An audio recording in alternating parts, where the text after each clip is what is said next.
Calciomercato.com mengabarkan bahwa Fiorentina, Salernitana, Sassuolo dan Monza sejauh ini menjadi korban atas munculnya Piero Ausilio. Direktur olahraga Nerazzurri ini mengambil kesempatan untuk menyaksikan dengan mata kepalanya sendiri dan mendapatkan jawaban yang dia cari tentang Nikola Krstovic. Krstovic dianggap berhak masuk dalam daftar pemain yang diamati oleh Inter dan Inter bukan satu-satunya klub Italia yang tertarik dengan striker Montenegro itu.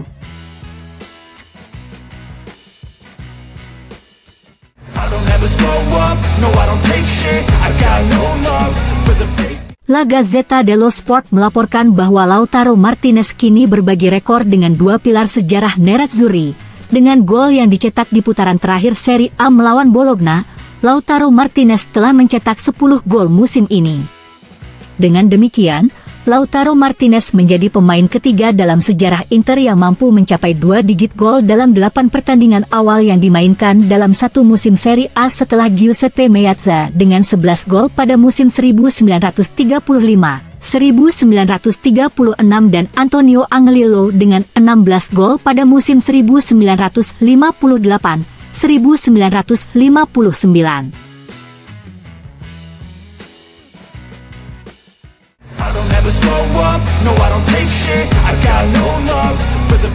Inter memiliki rencana untuk memperbarui kontrak Mkhitaryan yang menjadi andalan lini tengah pelatih Simone Inzaghi.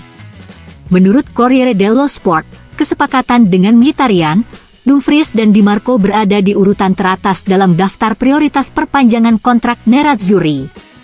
Ide Inter untuk Mkhitaryan adalah memperpanjang kontraknya hingga tahun 2025. Selanjutnya, negosiasi juga akan dimulai dengan Lautaro Martinez dan Nicolo Barella. Kontrak keduanya akan habis pada tahun 2026 mendatang namun perlu diamankan secepatnya.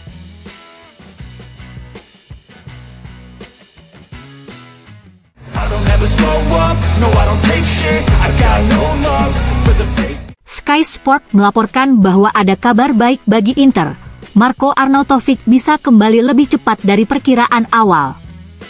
Pada awal November nanti staf medis Inter akan mencermati kondisi Marko Arnautovic yang cedera pada pertandingan melawan Empoli.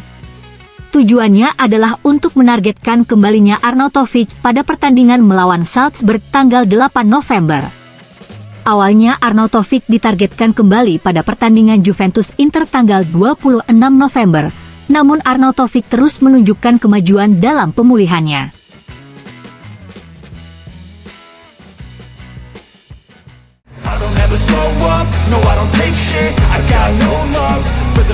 Dilansir fcinternews.it, di akun Twitternya Thomas Ziliakus kembali berbicara tentang Inter dengan menuliskan, senang melihat BP Marotta memberikan penghargaan kepada Presiden Inter Steven Zhang karena dia pantas untuk mendapatkannya.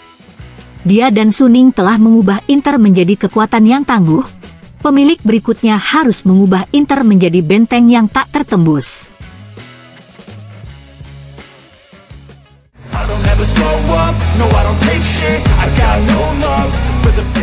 Kepada DAZN, Borja Valero mengatakan, Milan dan Inter ditakdirkan untuk berjuang hingga akhir. Saya menganggap mereka berada di posisi terdepan. Sedikit di belakang, saya tempatkan Juventus yang bisa mengambil keuntungan dari tidak adanya komitmen Eropa. Mungkin permainannya tidak terlalu brilian, tapi efektif. Dan bagaimanapun juga, saya juga tidak melupakan Napoli jika mereka menemukan kepastian. Bagi Inter, sering terjadi kesulitan setelah bermain di Liga Champions. Hal ini terjadi lagi, namun dengan perbedaan. Pertama, mereka melakukan pendekatan yang salah saat melawan Sassuolo dan yang kedua melawan Bologna mereka mengalami comeback. Saya akan menganggap gelasnya setengah penuh. Tidak membuat kesalahan pada pertandingan adalah hal yang mendasar. Saya pikir Inter telah memahami hal ini. Saya tidak akan khawatir.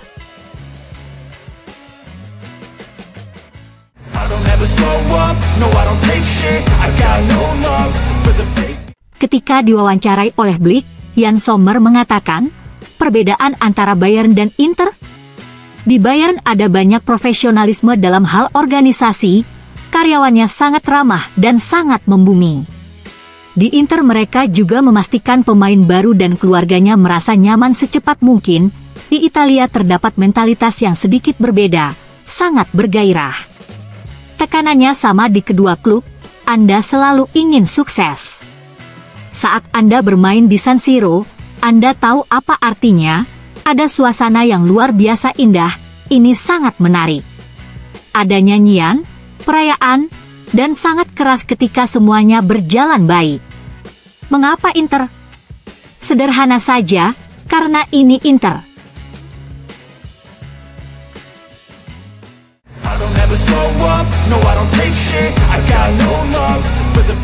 FCInternews.it mengabarkan bahwa kontak terbaru antara Inter dan Roc Nation untuk perpanjangan kontrak Di Marco berjalan dengan sangat positif.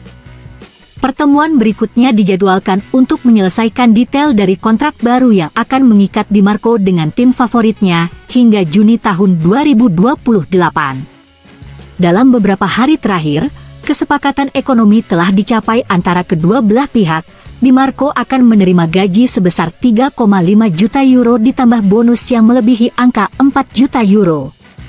Ini merupakan sebuah langkah maju yang signifikan bagi Di Marco yang pada akhirnya mendapatkan gaji hampir 2 kali lipat dari gajinya saat ini, sebuah penghargaan atas penampilannya yang terus berkembang dan keterikatan yang telah dia tunjukkan pada Nerazzurri.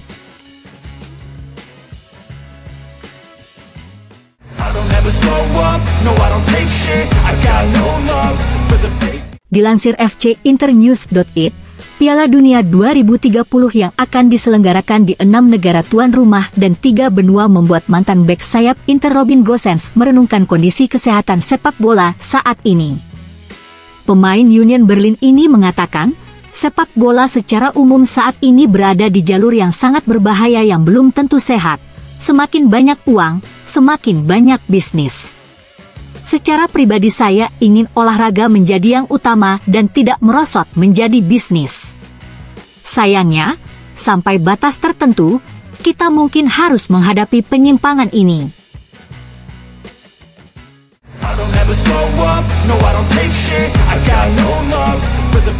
Tutto Mercato Web melaporkan bahwa Inter tidak pernah benar-benar mengakhiri kontak dengan perwakilan Giallo. Nerazzurri masih memandang pemain asal Portugal itu sebagai target musim panas mendatang ketika kontraknya dengan Lille berakhir.